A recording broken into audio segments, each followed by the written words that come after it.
All right, let's bring in our main man, Allan Bell, CBS Sports Line. Allan, my man, I went back and watched our segments. You have nailed almost everything we've talked about. You got to feel good about yourself. Well, absolutely, I do. And I feel good just coming back on with you, man. How we doing, buddy? I'm doing really well. I got to go. Super Bowl last week, you told us, the over-under was 48. You said, probably go with the under because these two teams don't want to get there. It ended at 43, but it was that last drive. I thought Joe Burrow might pull it together and cover that. But as usual, you were right again. We had a really good Super Bowl. Like, it's not going to go down as, the most exciting or the greatest of all time. But, when you have a game that comes down to the last two drives, right? One team needed to score, then the other team obviously needed to score to come back and win that game. It's really all that you could ask for. And you're right. We saw a total score of 43 points. And we spoke about the most interesting thing was that we were talking about cheering for punts in the game, right? And, we said the over-under was 6.5, and there ended up being 12 punts in that game. We had 5 at halftime. Like, we were cruising with punts. It was a lot of fun. Oh, I love that. I saw somebody about a touchback for a punt that won a bunch of money on that, and I saw you tweet that out. Yep, absolutely. Yeah, we spoke about it on here last week, right? All we needed was one punt for a touchdown, and it hit plus 170, almost doubled up your money. And, we got that out of the Rams. It was nice. I put 100 down on the Rams defense to score a touchdown first, and I would have won $3,700. That's why they call it gambling. I just thought I did all year long. If you hit that, you feel like a pro, but I didn't hit it, but oh well. I like it. Those bets are really fun. Like when you get it right out of the gate and you're sweating it, like, come on. Let's do it. I was so mad when Odell Beckham caught that first touchdown because my bet was done. All right, so now a guy asked me, so when you have Allan on, what can I do now? And I just looked up the other night, well, we got the Daytona 500.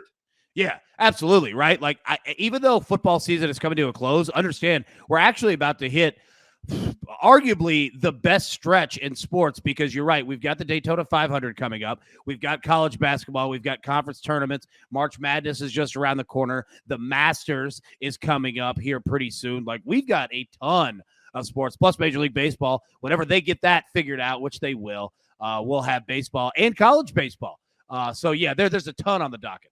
I know for NASCAR, and I don't know anything about NASCAR, and all times you go with the name that stands out. Like, I'll see Chase Elliott. I like that guy. I'm going to put money on him. Is that smart betting or no? Oh, yeah, absolutely, right? And if you look at the numbers, right, like in front of you on the screen here to win the Daytona 500, you're going to see Denny Hamlin plus 750, Kyle Larson plus 1,000. The most fun part about betting NASCAR is that you could take more than one driver. It's smart to do so, right? So if you took, say, $20 and put it on Denny Hamlin at plus 750, and you put $20 on Kyle Larson plus 1,000, right? And you took $20 and put it on Chase Elliott at plus 1,000. Now you have all three of those drivers, and if either of them hit, you're going to profit either way because the numbers are so good in your favor. You know what? It's so funny you brought that up because I'm thinking, all right, if I bet on Denny Hamlin, that's all I could do. And I realize how just dumb I am. You can bet on whoever you want. Yeah, absolutely, right? Because the numbers are going to be in your favor. Also, there's other ways to play with it too. Like, you could go with specific battles, right? Like, is Chase Elliott going to finish higher than, say, Denny Hamlin, right? Like, you could go through that entire stretch too. So there's all kinds of fun ways to do it. You could even, some books, they even let you bet on how many big wrecks that they're going to be in the race, right? Like, there's all kinds of fun ways to do it. That's crazy. Yeah. Should you go now? You can bet on futures who's going to be the NASCAR champion. Is it wise to do that now? Just throw a little coin down and you might get some great odds. Well, I'll tell you this, right? So look at these numbers here, right? To win the championship, Kyle Larson plus 300, Chase Elliott plus 500, Denny Hamlin plus 700. You notice that those numbers are lower than just winning the race at Daytona, right? Because in NASCAR, the favorites win almost all of the time, right? In terms of winning these big races, winning the outright championship. To put it like an analogy, comparing it with the NFL or college football, it's kind of similar to college football. Like, the teams that are going to be there at the end, your Alabamas, your Ohio States. NASCAR is very, very similar in that fashion. I love the fact that you put rhyme and reason with this, where some people are like, I'm just going to throw money down on Chase Briscoe. And there's chance he's not going to be there, and that's why you throw money, you lose money that way. They go. So we talk about the great stretch that's coming up here, and you can bet on all the races this week that are going on. I want to ask you a question, which I can never figure out. If I could pull up the screen here on the NHL, I don't understand NHL betting. I understand why people bet. Like, I don't get, like the Buffalo Sabres tonight, minus 120. Obviously, you've got them favored to win tonight. Is that a good bet? But when you got something that's a minus something, is that a good way to make money or no? Okay, so NHL and Major League Baseball, those are two. They're bet very similar, right? Because you're essentially going to be betting money lines, all right? So minus 120, the Buffalo Sabres, that means that they're the favorite. And if you take that number, that means on average, the Sabres win that game about 62% of the time, right? So that's how you're going to bet it. But there are other ways to do it too. So you see the plus 1.5, minus 1.5. The Sabres are minus 1.5 goals, meaning that the Sabres would need to win by 2 or more goals, but you see that number, that juice is plus 195, right? So it gives you an opportunity to get a better, payout in your favor. You could also bet the over under where it's sitting at 6. That's essentially 6 goals. So you need 7 goals or more to win that bet. 6 will get you a push. You get your money back. Under 6 goals, you lose. I would not touch this with a 10-foot pole. Well, I'll tell you this. You can look in terms of betting money lines, like we were talking about with the minus 120 with Buffalo. You'll see that NHL teams are very streaky, and you can generally find good trends, especially when they're playing at home. And a lot of it is really the goalie and net, right? Like if UC Saros is just on a tear where he's allowing 2 goals or fewer per game, and it's leading more towards allowing 1 goal per game, that's where you can find your value, because those streaks tend to run 3, 4, 5 games in a row before it flips.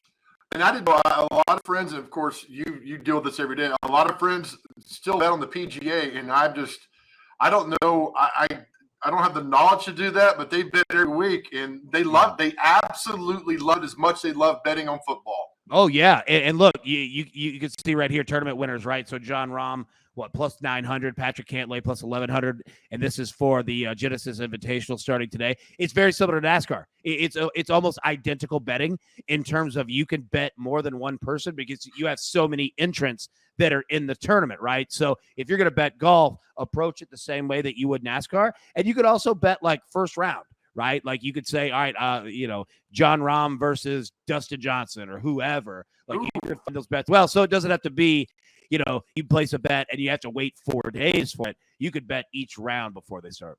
I love this too. I never noticed this till now. If you were talking, you can finish who will finish in the top 5. That's pretty good. Yeah, absolutely, right? And it just gives you a better opportunity, right? Because picking who's going to win a golf tournament is hard.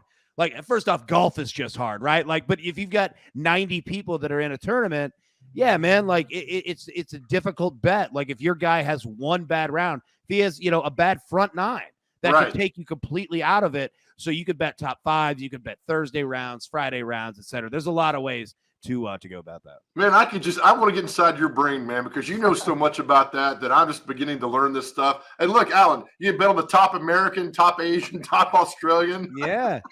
Like that's what makes it so much fun is that books provide so many different ways to do it. And you're right. Like you could end up with 4 different bets, on this, and you could hit all of them, right? Like it's a blast to do, especially when you get these big, majors, when you have like the Masters, or the British Open, whatever, like those make it even that much more exciting. Does the Masters, is there a lot of betting on the Masters? I have a lot of ignorant questions. I got to think there's a lot. Well, let me say this for anybody out there, especially anybody that's brand new to betting, there are no dumb questions. Please try. Like I've asked them too. Trust me, everyone has.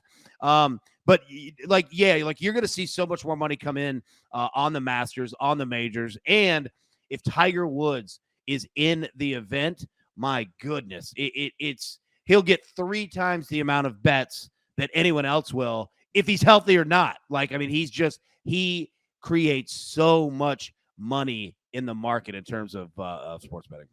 That's great. How much, and I think I used this last week, I want to know again, your day is made doing radio shots, radio interviews, Zooms, shows like this. I mean, is it an all-day thing for you? Yeah, it is. And, it's a lot of fun because you get to speak to, states like Tennessee who have had sports betting here, over a year now. And then we'll go to New York who have had sports betting for 35 days, right? So really what I want to do is just make sure that anybody that's brand new to it, that they get a good feet, that they get their feet wet easily and they can have their questions answered, because it can seem so daunting when you haven't done it before. Right. But then when you realize it, you're like, oh, I can do this. Like, I know sports. You know what I mean? Like, it's for everybody, and it's all of us together against the sports books. So we're all in this absolutely together. It's playing blackjack at a table. Oh, man, fantastic. All right, hey, don't go anywhere. Celebrity birthdays, all right? Yeah.